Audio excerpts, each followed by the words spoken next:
Yo, welcome back ulit sa aking channel mga kapatid. Today is February 28, last day of the month. So, pang 59 day na natin dito sa aking kalokohang ipon challenge.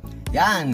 So, for tonight's ipon, ang ilagalan natin ay 5 euro. Alright. So, matagal nyo nang hindi nakikita aking mahiwagang sobre, no? So, ngayon, papakita ko na ating mahiwagang sobre. Ito na, nagpunta tayo kasi yung una kong gamit ay gutay-gutay na. Yan, ilalagay na natin ating mahiwagang 5 euro sa ating mahiwagang sobre. Alright. So, bibilang natin ngayon ito, no? Ito yung ating pang January. Nakaseal na siya, oh. Nakaseal na yung ating pang January. 275 euro. Yan.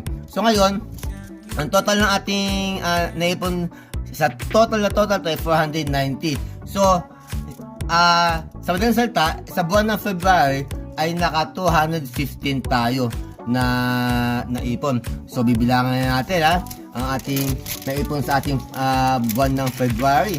Alright, ito na. So, dapat 215. Yan.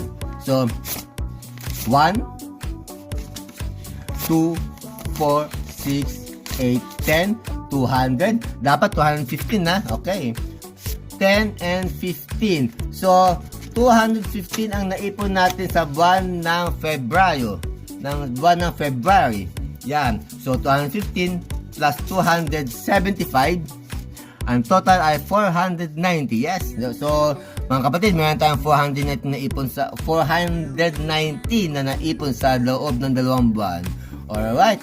So, see you tomorrow on March 1. Yan. Sa ating panibagong Crazy Ipon Challenge. Yan, talagang pinapahirapan ako nitong ipon challenge nito. Talagang titiis ko na hindi kumain para lang makapaglagay dito sa aking mahiwagang sobre na to. So, kita-kits tayo bukas mga kapatid. Let's go!